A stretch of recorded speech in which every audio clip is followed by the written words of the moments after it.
ሰላም ጤና ይስጥልኝ ውድ የላፍቶ ኦንላይን ቲቪ ተከታታዮቻችን የዕለተ ረቡዕ ሚያዝያ 15 ቀን 2017 ዓ.ም መሰናዷችን ተጀመረ።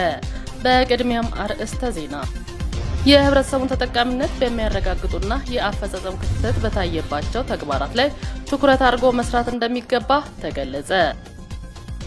በባለጉዳይ ቀን በአንድ ማዕከልና በተቋማት እየተሰጠ ያለው አገልግሎት ምልከታ ተካሄደ። እነዚህንና ሌሎች አጫጭር ዘገባዎችን ጨምሮ ለዕለቱ የተመረጠውን ትንታኔ ዜና በዛሬው ላፍቶ ኦንላይን ቲቪ እንድትከታተሉ አሰናድተናል። ከዜናዎቹ ጋር አዲስ ዓለም ጥላውን ነኝ። አጫጭር ዜናዎችን በማስቀደም እንጀምራለን።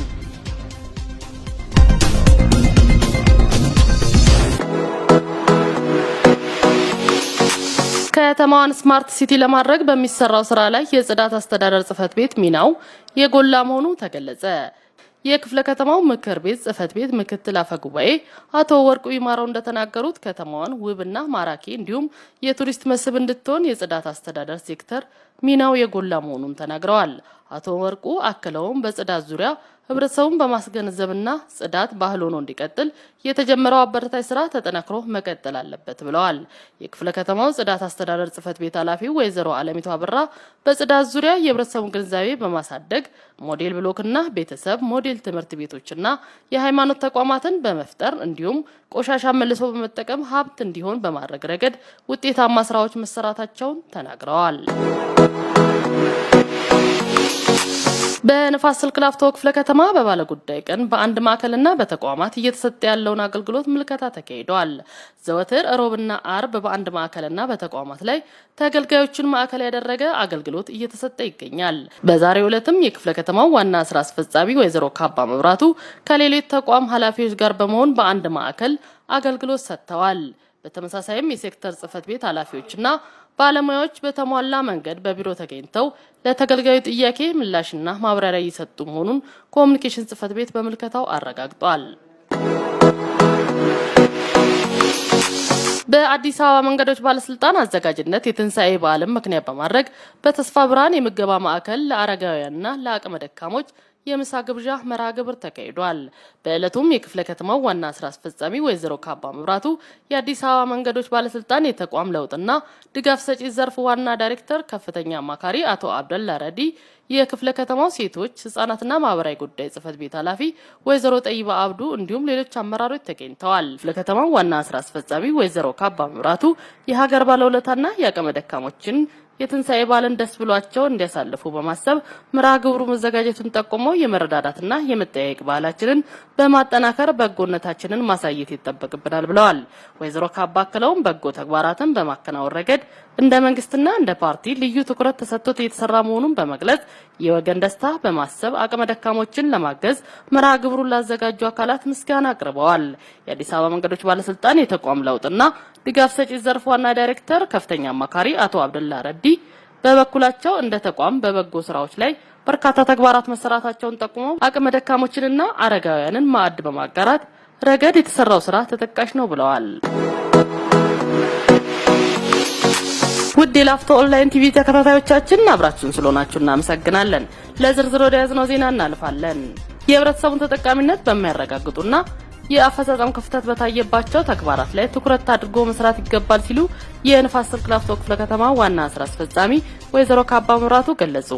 የ2017 በጀት ዓመት የመንግስት ስራዎች የ9 ወር እቅድ አፈጻጸም ግምገማ ተካሂዷል። ውብሸት አሸናፊ ዝርዝሩ እንደሚከተለው አዘጋጅቶታል። የ9 ወር እቅድ አፈጻጸም ግምገማ መድረክ ላይ የክፍለ ከተማው ዋና ስራ አስፈጻሚ ወይዘሮ ካባ መብራቱን ጨምሮ ሌሎች የክፍለ ከተማው ሴክተር ጽህፈት ቤት ኃላፊዎችና የወረዳ ኮር አመራሮች በተገኙበት በክፍለ ከተማው ፕላን ኮሚሽን የ9 ወር ስራ አፈጻጸም ሪፖርት ቀርቦ ውይይት ተደርጎበታል። በአፈጻጸም ግምገማው ላይም ከመልካም አስተዳደር፣ ከቅሬታ አፈታት፣ ሌብነትና ብልሹ አሰራርን ታግሎ ከማስተካከል፣ ከኢኒሼቲቭ ስራዎች፣ የራስ አቅም ኮሪደር ልማት ስራ፣ ከስራ ዕድል ፈጠራ፣ ከገበያ ማረጋጋት፣ ከሀብት አሰባሰብና ከሌማት ትሩፋት ስራዎች አኳያ በልዩ ትኩረት በመድረኩ የተነሱ ናቸው። ክፍለ ከተማው ዋና ስራ አስፈጻሚ ወይዘሮ ካባ መብራቱ ባለፉት 9 ወራት የተከናወኑ ተግባራት ውጤታማ መሆናቸውን አንስተው ቀሪው ጊዜ አጭር በመሆኑ የህብረተሰቡን ተጠቃሚነት በሚያረጋግጡና የአፈጻጸም ክፍተት ባለባቸው ዘርፎች ላይ ትኩረት አድርጎ መስራት እንደሚገባ በሴክተርም መስሪያ ቤት ውስጥም በወረዳ ውስጥም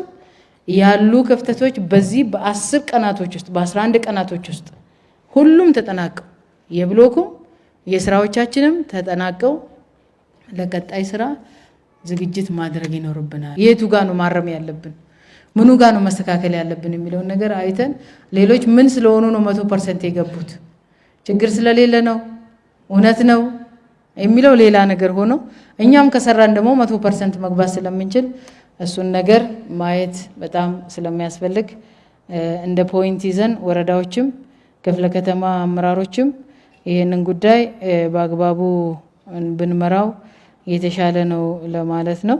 በተለይም በገቢ አሰባሰብ ስራ፣ በስራ ዕድል ፈጠራ፣ ከፕሮጀክት አፈጻጸም፣ ከአገልግሎት አሰጣጥ ሞዴል ብሎክ ከመፍጠር አኳያ ቀድሞ ከተያዘው የስራ ግለት የበለጠ በማጠናከር በየደረጃው ያለው አመራር በሙሉ ቁርጠኝነት ይዞ በመስራት ውጤት ማምጣት እንደሚገባው አስምረውበታል።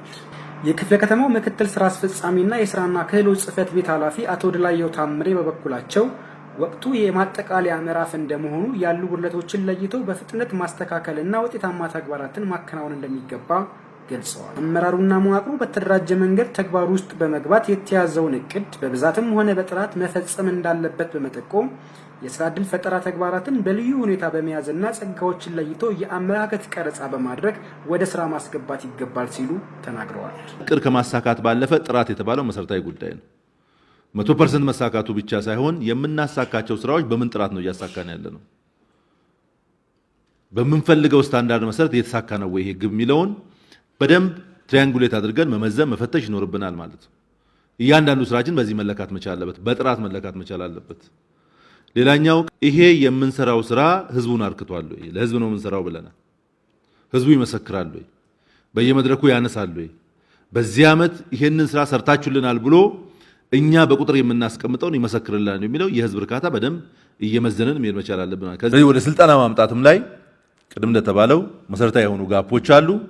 ይሄ የጸጋ ማነስ፣ የጸጋ ማጠር፣ የስራ አጥ መጥፋት ብቻ ምክንያት ሳይሆን እንደ አመራር በተገቢ ሁኔታ የስራ ፈላጊውን አመለካከት ቀይሮ እኛ ወደ ለየነው ጸጋ እንዲገባ ማድረግ።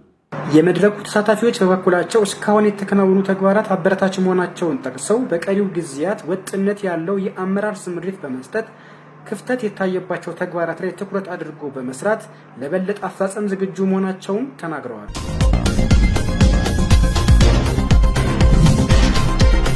ተመልካቾቻችን በላፍቶ ኮሙኒኬሽን የተዘጋጀ ወደ እናንተ የሚደርሰው የላፍቶ ኦንላይን ቲቪ ዛሬ ዝግጅታችን ይህን ይመስል ነበር።